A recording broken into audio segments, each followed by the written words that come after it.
Buenas tardes a todos y bienvenidos una semana más a una charla virtual sobre ciencia en Cosmocasa.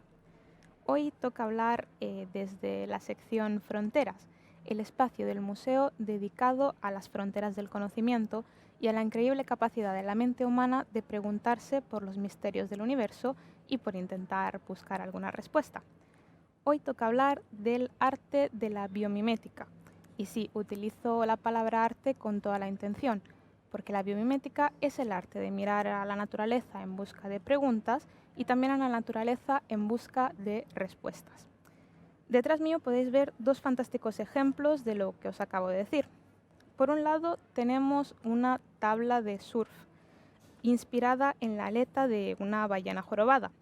La rugosidad con la que está construida permite a los surfistas maniobrar de manera más natural por el agua. Así que este podría ser un primer gran ejemplo de cómo una mirada hacia la naturaleza puede resolver algunos de los problemas que nos encontramos en el día a día. Y luego tenemos un segundo ejemplo también muy interesante, que sería el bañador más rápido del mundo, inspirado en la piel de un tiburón. El material con el que está hecho esta prenda imita la piel de este animal y sirve a los nadadores para ir todavía más rápido por los océanos. Si algo tienen en común estos dos ejemplos es que empezaron de la misma manera, con alguien mirando a la naturaleza en busca de respuesta.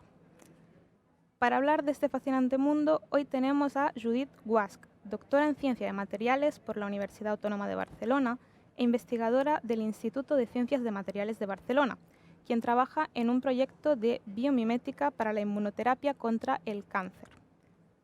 Al otro lado de la pantalla estaré yo, mi nombre es Valentina Rafio, soy periodista científica en el Periódico de Cataluña y miembro de la Asociación Catalana de Comunicación Científica.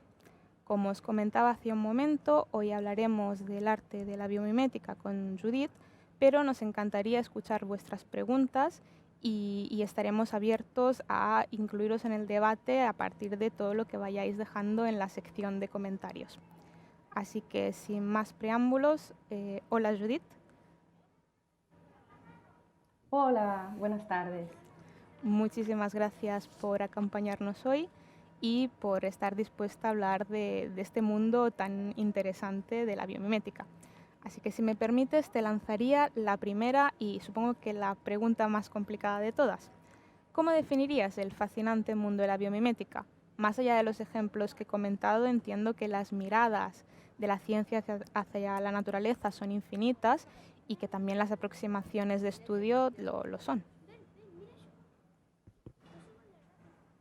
Sí, la biomimética, ¿no?, se basa en imitar la naturaleza para encontrar soluciones a problemas humanos. Entonces, las posibilidades son, como decías tú, infinitas. Las que has enseñado, luego también, no sé, muy típicas son la máquina de los trenes de alta velocidad que tienen esta estructura, ¿no?, que está inspirada en la cabeza de aves. Y luego ya, más a nivel médico, tenemos toda la parte de órganos artificiales, ya sean para sustituir partes de nuestro cuerpo que pueden estar dañadas, como por ejemplo prótesis de rodilla, o luego también hay la posibilidad de utilizar estos órganos artificiales para, por ejemplo, desarrollar medicamentos y terapias, reduciendo el número de animales de laboratorio necesarios. Y de esta manera, por ejemplo, se puede reducir la carga tanto ética como económica que estos experimentos preclínicos suponen. Entiendo que el mundo de la biomimética, antes de llegar a algo tan fantástico como la tabla de surf que veo detrás mío o estos ejemplos aplicados que comentas, todo empieza en un laboratorio y todo empieza a través de una ciencia muy básica. Es decir, antes de dar con el bañador más rápido del mundo, inspirado en la piel de un tiburón, tienes que entender, estudiar y tener una imagen muy clara de qué es una piel de un tiburón y cómo funciona, ¿no? Sí, efectivamente, la ciencia básica es imprescindible. Como dices tú, para imitar a la naturaleza primero hay que entenderla y esto es ciencia básica.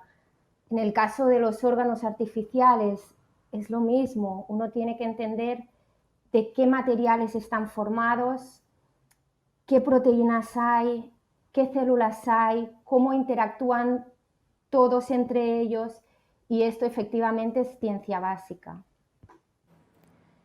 Entiendo que, como comentabas hasta ahora, las aplicaciones, las miradas son infinitas y abarcan una variedad muy grande de ámbitos.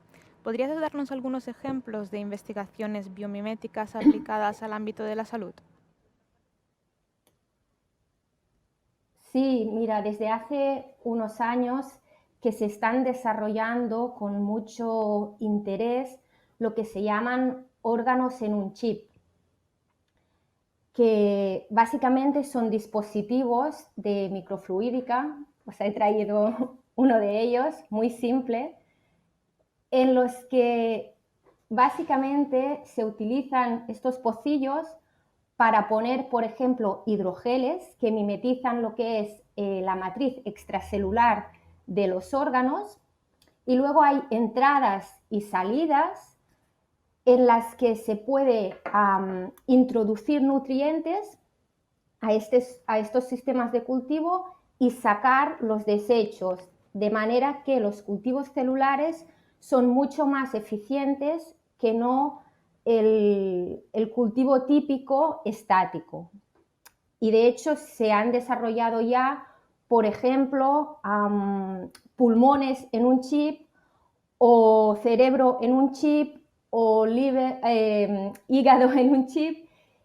Incluso hay combinaciones de ellos porque aparte de la crítica, ¿no?, de este enfoque es que es un enfoque muy simplificado y en el cuerpo humano tenemos todos los órganos conectados, entonces también se están haciendo combinaciones para mimetizar lo que es un poco más el cuerpo en conjunto y no solo un órgano en particular.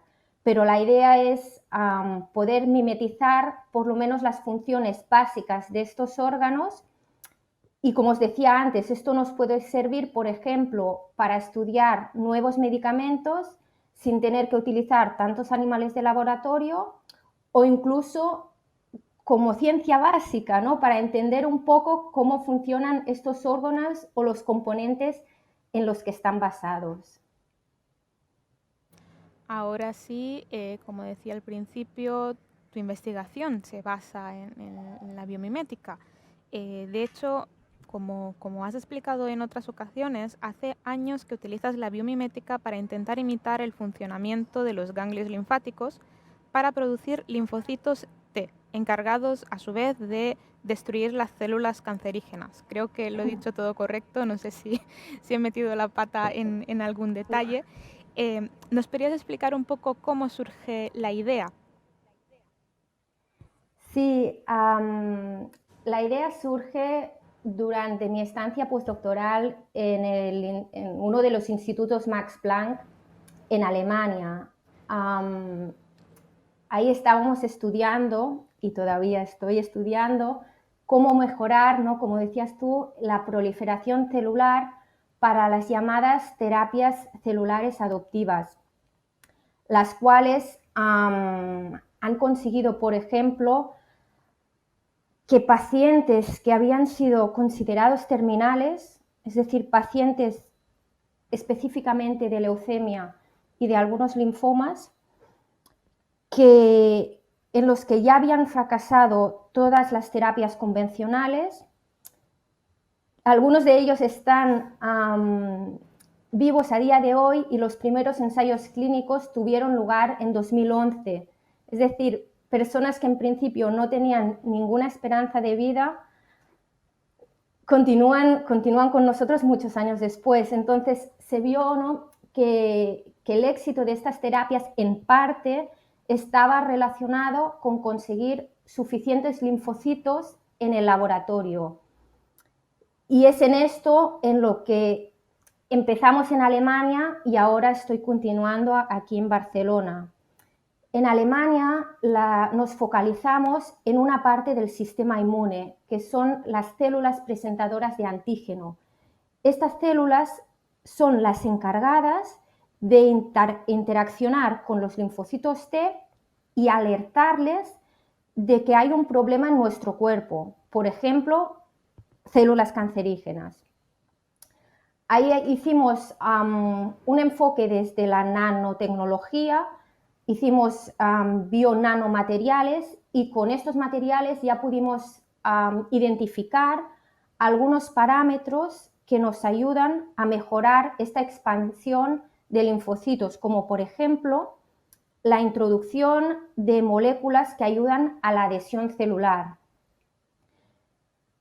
Pero incluso con esto, ahí nos dimos cuenta de que estábamos obviando lo que es el ganglio linfático, donde estas células presentadoras de antígeno y los linfocitos se encuentran y es desde donde se empieza la respuesta inmune. Y es que se está viendo que estos órganos, estos ganglios linfáticos no son simplemente contenedores de células, sino que además tienen la capacidad de dar estímulos tanto mecánicos como bioquímicos que ayudan a modular esta proliferación y esta diferenciación celular que nos interesa para las terapias celulares adoptivas. Y básicamente es en lo que estamos ahora en el Instituto de Ciencia de Materiales de Barcelona, en mimetizar estos ganglios linfáticos, lo cual lo hacemos a partir de hidrogeles que mimetizan lo que es la matriz extracelular de estos órganos. Así que entiendo que una parte muy importante de vuestra investigación fue cuando efectivamente os fijasteis en cómo era el funcionamiento natural de los ganglios linfáticos y a partir de aquí intentasteis diseñar una terapia que pudiera imitar este proceso y para ayudar a los pacientes con cáncer. ¿Podría explicarnos un poco más en qué consiste esta terapia? Sí. Nosotros no diseñamos la terapia, sino que la terapia ya estaba. Nosotros lo que hacemos es intentar mejorar o facilitar uno de los pasos de esta terapia, que es la expansión de linfocitos. La terapia se basa en reforzar el sistema inmune de los pacientes. Esto es un enfoque distinto a la quimioterapia o a la radioterapia, donde lo que se hace es atacar, atacar al cáncer directamente, donde nos focalizamos en el tumor, irradiamos al tumor. Con estas terapias, estas inmunoterapias, lo que hacemos no es focalizarnos tanto en el tumor, sino focalizarnos en el sistema inmune, intentar mejorarlo para que este sistema inmune sea capaz de destruir al tumor. Entonces, en este caso en particular, las terapias funcionan de la siguiente manera. Cuando llega un paciente en el hospital, lo que se hace es extraerle sangre. Luego, de esta sangre, lo que se hace es purificar lo que se llama popularmente como defensas, ¿no? Purificamos a los linfocitos T. Y luego lo más normal es que se modifiquen genéticamente para hacerlos mucho más efectivos. Y es que el problema con el cáncer es que es capaz muchas veces de desactivar al sistema inmune, de desactivar a estos linfocitos. Por esto los linfocitos no son capaces de eliminar el tumor. Entonces lo que hacemos en el laboratorio primeramente es normalmente añadir a estas células, a estos linfocitos, un receptor que se llaman CAR, del inglés Chimeric Antigen Receptor, que hace que estos linfocitos sean mucho más eficaces en detectar a las células cancerígenas. Luego, cuando tenemos estos linfocitos modificados, lo que hacemos es reproducirlos en grandes cantidades. Fijaros que las células cancerígenas, su particularidad es que se reproducen muy rápidamente. Entonces, rápidamente tenemos muchas. Por eso es importante conseguir en el laboratorio muchísimos linfocitos con estos CAR incorporados. Y cuando tenemos esto, el siguiente paso es incorporarlos al paciente, reintroducirlos al paciente, de manera que una vez reinfundidos son las mismas células del paciente las encargadas de destruir al tumor. Y esto tiene una ventaja, y es que parte de estos linfocitos permanecen en el cuerpo de estos pacientes y entonces les dan una protección más a largo término. Incluso en los ensayos clínicos que os comentaba hace un rato, que empezaron en 2011, lo que se ha visto es que hay pacientes a día de hoy, como os decía, que siguen vivos, y esto se cree en parte que es debido a que hay esta inmunidad, esta protección a largo plazo. La verdad es que el tema que comentas es muy interesante y por lo que veo ya está despertando el interés de los usuarios que están conectados. De hecho, me gustaría trasladarte una de las preguntas que hay ahora mismo en el chat. Sonia pregunta, en relación a lo que comentabas, que en el caso de tu investigación, la biomimética se fija en los ganglios del cuerpo humano para curar el cuerpo humano. ¿Conoces algún otro caso en el que la biomimética tome como modelo el cuerpo humano para intentar solucionar también los problemas del mismo?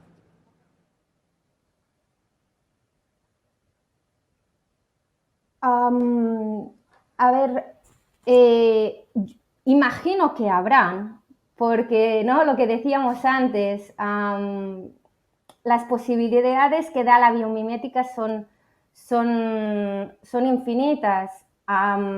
De hecho, las prótesis mismas son un ejemplo de esto. Pero sí, ahora mismo el foco de nuestro interés, y también a nivel global, hay mucha esperanza en encontrar mejores terapias para curar el cáncer, o incluso encontrar una cura que se basan en esto, en mimetizar el sistema inmune.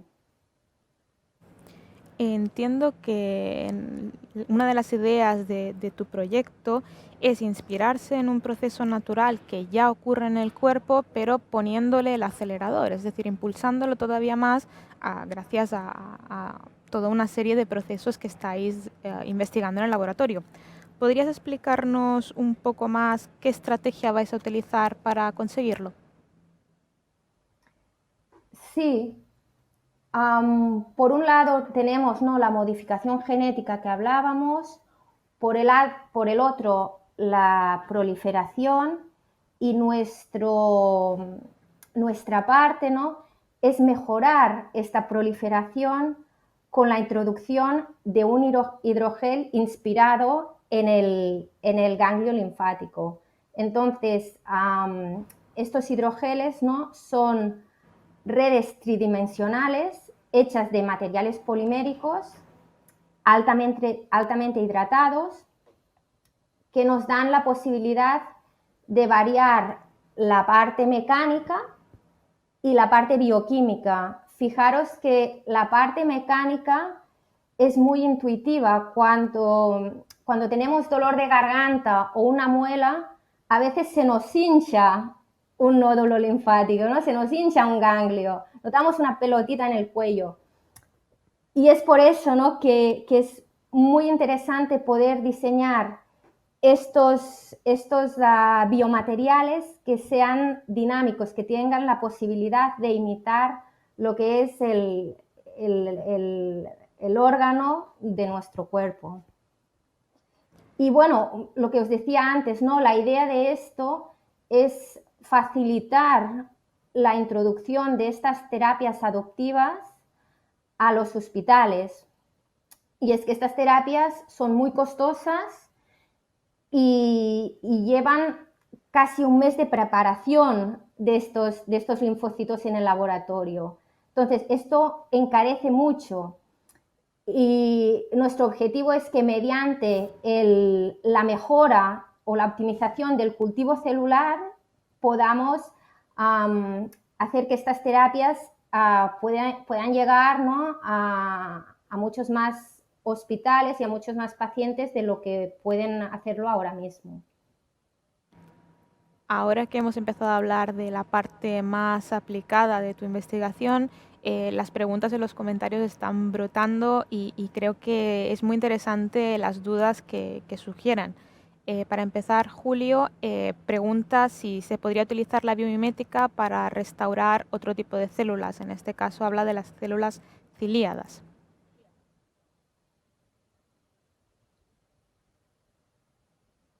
Sí, bueno, se tendría que estudiar. En este caso en concreto yo lo desconozco, pero valdría la pena mirarlo. Otra de las cuestiones que también se está planteando ahora mismo en el foro de comentarios es de Pilar. Pilar pregunta directamente, ¿cuál crees que pueden ser las próximas líneas de investigación interesantes en este ámbito?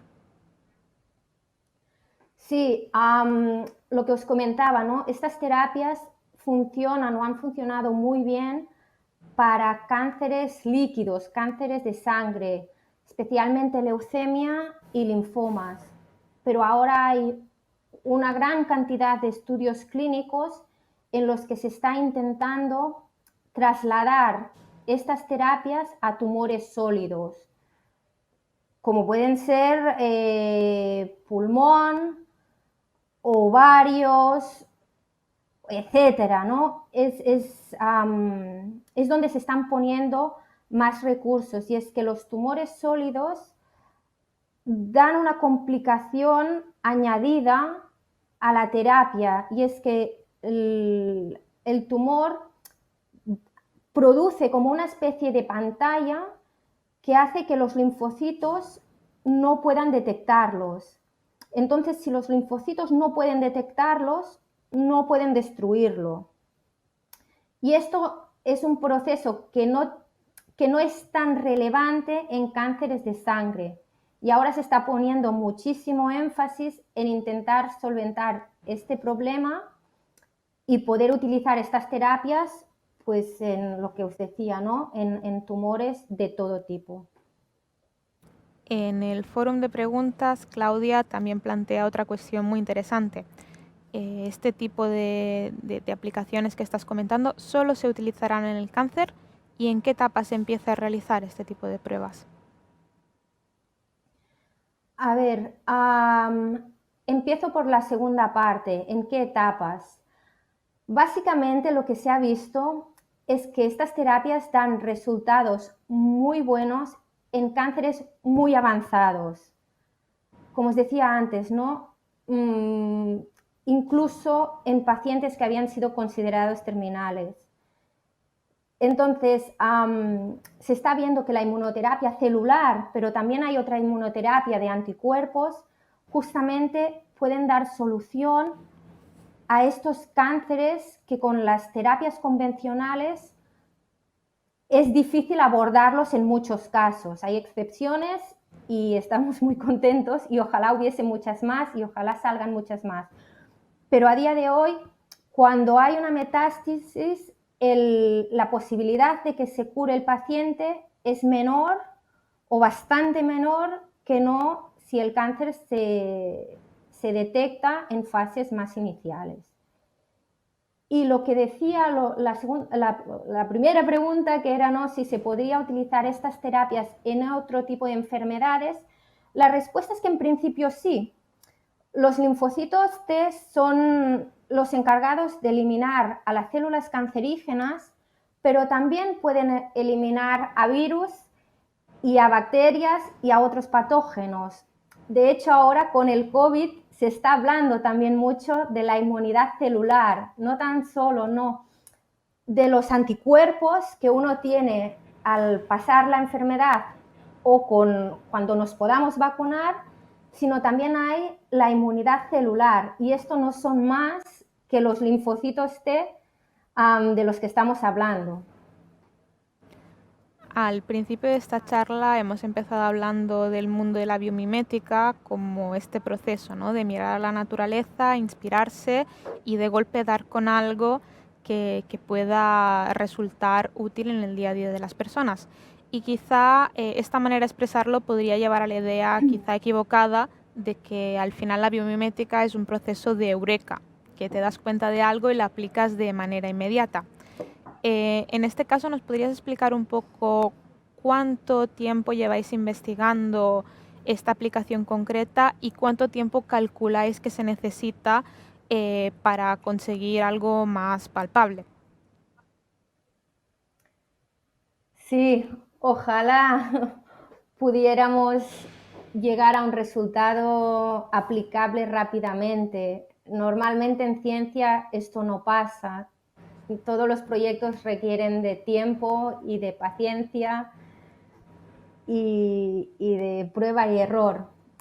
En este caso en particular empecé ya hace años en Alemania, pero si nos focalizamos en la parte del ganglio linfático, esto empezó en 2017 aproximadamente, y lo primero que hicimos fue validar la hipótesis inicial, es decir, nuestra hipótesis era que añadiendo una estructura 3D, un andamio que pudiera mimetizar de manera muy simple el nódulo linfático, podríamos llegar a una mejor proliferación y a una modulación del fenotipo, del tipo de linfocito que obtenemos, porque lo que os decía, se ha visto que no todos los linfocitos son buenos para eliminar el cáncer, hay algunos que son más buenos y algunos que no lo son tanto. Entonces nos interesa mucho conseguir muchos linfocitos terapéuticos adecuados para eliminar a las células cancerígenas. Entonces empezamos con esta prueba inicial en la que utilizamos andamios 3D comerciales que estaban diseñados para otros fines. Y ahí ya vemos que efectivamente observábamos lo que estábamos buscando. Entonces, a partir de aquí sí que empezamos el desarrollo de estos hidrogeles 3D que mimetizan de una forma mucho más realista lo que es la matriz extracelular del ganglio. Y bueno, y en eso estamos ahora. Tenemos el hidrogel.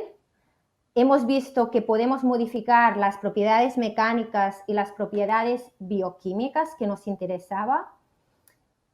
Y lo que estamos haciendo en este momento es comprobar que realmente los linfocitos T que podemos producir en estos hidrogeles sirven para matar a las células cancerígenas.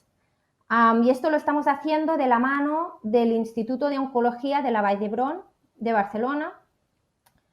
Y además, en la otra cosa que estamos peleando es en el escalado de este hidrogel.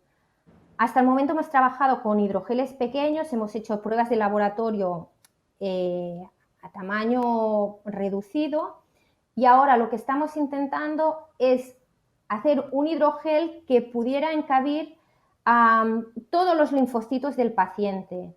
Y esto lo hacemos a través de la impresión 3D, ya que esta impresión nos permite diseñar, tener un hidrogel con poros, con una estructura tal que nos permita mejorar la entrada y la salida de nutrientes y de desechos celulares. Y es que un hidrogel homogéneo, cuando es muy grande, hay el peligro de que en el centro no lleguen suficientes nutrientes, y entonces esto podría dar lugar a muerte celular, que es justamente lo que no nos interesa de ninguna manera.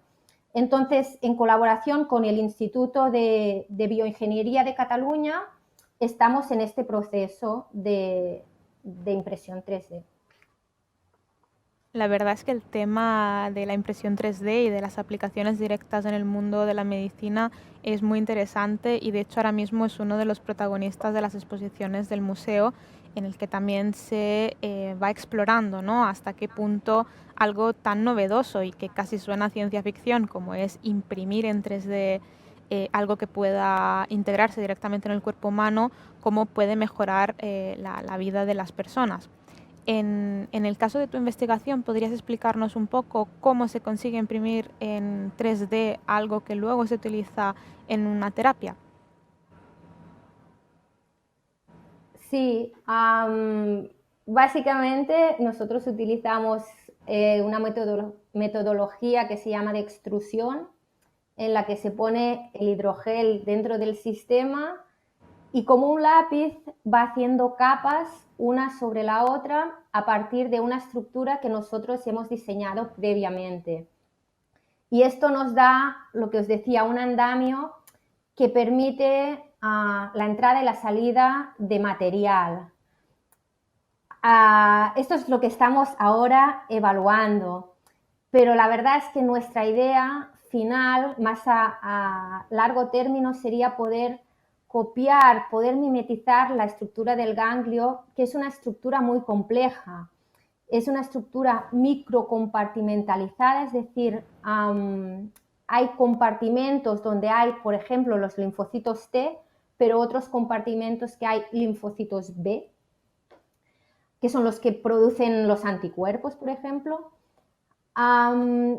Y hay también toda una estructura de conexiones, de entradas y de salidas, y es un sistema muy, muy complejo que a día de hoy no tenemos manera de imitar. Entonces, nos gustaría que con la impresión 3D, seguramente con otra metodología de impresión 3D, pudiéramos llegar a este nivel. En el chat de preguntas acaba de surgir una cuestión muy interesante que plantea Ignasi. Se habla también de la biomimética en el diseño y desarrollo de materiales inorgánicos autorreparables. ¿Conoces algún avance o sinergia con vuestro tipo de trabajo al respecto? Bueno, nosotros mismos estamos desarrollando materiales reparables, no inorgánicos. Nosotros lo hacemos desde el punto de vista de la química orgánica y de la química supramolecular, pero sí que es una posibilidad muy interesante y muy valiosa.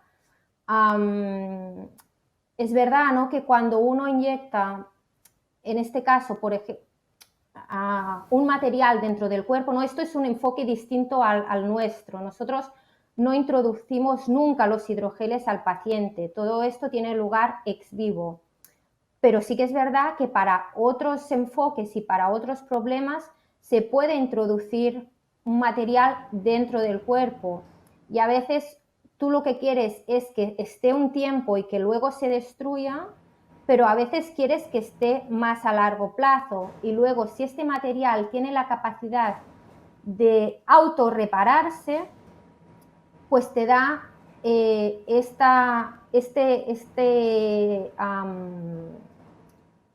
tiempo de vida, ¿no?, mucho más largo. También en el apartado de preguntas vuelven a ahondar en la cuestión de los hidrogeles. Eva plantea, ¿la ventaja de los hidrogeles es que son moldeables y no generan rechazo? Sí, sí, efectivamente. Hidrogeles hay de distintos tipos, pero generalmente son biocompatibles, es decir, son perfectamente compatibles con nuestras células y con nuestro cuerpo. Y la ventaja es que efectivamente mediante química orgánica y química supramolecular se pueden modificar de manera muy efectiva tanto la rigidez como la funcionalidad. Es decir, se pueden introducir grupos funcionales que nos permitan conectarlos a proteínas, a cualquier tipo de proteína virtualmente. Y esto hace, ¿no?, que se pueda copiar de forma más o menos realista cualquier tipo de tejido. Todos los avances en la investigación que estamos comentando realmente son fascinantes, pero supongo que serán muchos los usuarios que cuando oigan esto se hagan la pregunta más pragmática de todas, que es cuándo todos estos avances van a llegar al mercado, es decir, cuándo van a estar disponibles para los pacientes. Entiendo la cautela muchas veces de los científicos y los investigadores al abordar esta pregunta, pero quería preguntarte si tienes alguna aproximación.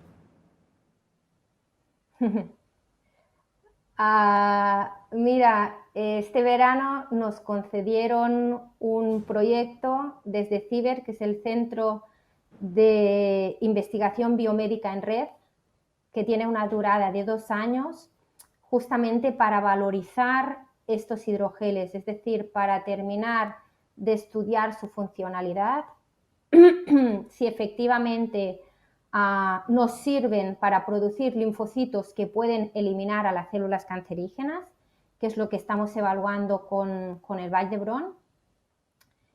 Y luego también la parte de escalado, de producir estos hidrogeles más grandes que estamos abordando desde la impresión 3D en colaboración con el IBEC. Así que, bueno, estos son 2 años que tenemos para esto.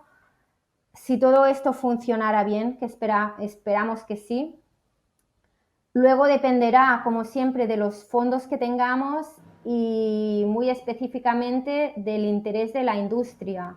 Entonces, desde este punto de vista, nosotros somos bastante optimistas porque ya tenemos algunas empresas interesadas en este tema, pero veremos.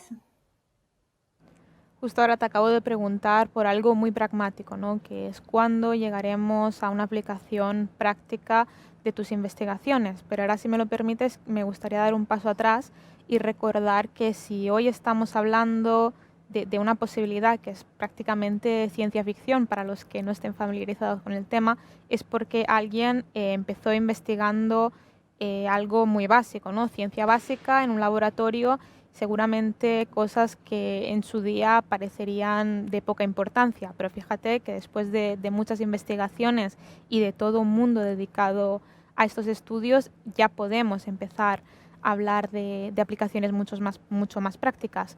¿Qué reflexión crees que podríamos hacer sobre la importancia de la ciencia básica en estos momentos? Sí, yo creo que es muy importante, sobre todo de cara a la administración y a los políticos, ¿no? Que a veces es mucho más fácil pedir financiación para proyectos aplicados, pero como bien dices, si no hay una ciencia básica detrás, nunca se llegará o muy difícilmente se va a llegar al mercado. Entonces sí que hay que hacer siempre esta reflexión de que es importante financiar proyectos en los que uno no ve todavía la aplicación. De hecho, ahora mismo estamos en plena pandemia mundial y para intentar resolver algo que tiene una aplicación, que tiene un impacto tan directo, tenemos que remontarnos a los laboratorios y tenemos que volver a algo que es la ciencia más básica de todo, que es entender cómo funciona el virus y a partir de aquí puedes un poco intentar combatir contra ello. Entiendo que el mismo espíritu también se puede aplicar a la lucha contra otras enfermedades, como en el caso de tu proyecto es el cáncer, y con todos los retos que nos quedan por delante, ¿verdad? Sí, sí, efectivamente. De hecho, ahora que lo preguntas, ¿no? Los primeros ensayos de terapias celulares se remontan 100 años atrás, con un cirujano en Estados Unidos que se dio cuenta de que aquellos pacientes que tenían cáncer, si a la vez les aparecía algún tipo de infección, por ejemplo bacteriana, lo que veía es que el cáncer remitía. Y esto pasaba porque la infección lo que hacía era activar al sistema inmune. Y el sistema inmune activado de forma inespecífica, no con los linfocitos que ahora hacemos que son muy específicos, sino una cosa mucho más de fuerza bruta, era capaz, ¿no?, de eliminar parte de las células cancerígenas. Y de hecho él dedicó muchos esfuerzos en esta terapia, aunque no la terminaba de entender. Lo que hacía, por ejemplo, era coger bacterias y las desactivaba y luego se las inyectaba al paciente, a pacientes específicamente de sarcoma, que era lo que él operaba, y veía efectivamente resultados de remisiones de cáncer, de mejoras. De toda manera, toda esta línea de investigación, ¿no?, quedó apantallada con el descubrimiento de la quimio y de la radioterapia, en parte porque no estaba bien, o parece que los experimentos, que los pacientes, que la clínica no estaba muy bien reportada, pero en parte porque no se conocía suficiente cómo funcionaba el sistema inmune y cómo era posible que estas bacterias pudieran afectar positivamente al tumor. Así que solo ahora que se ha hecho un montón de investigación básica y que se ha podido entender mejor cómo funciona el sistema inmune, se ha revisado lo que ya se había descubierto unos 100 años atrás y se había dejado en un cajón, y ahora sí que estas terapias están dando resultados muy, muy esperanzadores. Así que al final supongo que la moraleja es que hay que invertir en ciencia básica porque a corto o largo plazo puede mejorar la vida de las personas y puede ayudarnos a entender un poco más este mundo y también hacer lo que estamos haciendo hoy, ¿no?, que es hablar de todos estos avances, de divulgar y de abrir el debate sobre la importancia de este tipo de investigaciones. Creo que el tiempo ya se nos está acabando. Judith, deja que te dé las gracias por acompañarnos esta tarde. Ha sido un placer poder hablar contigo. Igualmente, muchas gracias por invitarme. Y supongo que ahora ya tocaría cerrar un poco la sesión de hoy. Me gustaría también dar las gracias a todas las personas que os habéis conectado, que habéis participado y que habéis enriquecido este debate. La semana que viene estas charlas virtuales de ciencia en Cosmocasa continuarán con otro de los temas candentes de la actualidad, que es el rol de los aerosoles en la transmisión del coronavirus y en general en todo este caos de pandemia. En la charla de la semana que viene tendremos a José Luis Jiménez, uno de los máximos expertos en el mundo en esta disciplina, que conversará con Raúl Torán, miércoles que viene a la misma hora en el mismo espacio. Y nada, supongo que solo me queda daros las gracias y hasta la siguiente.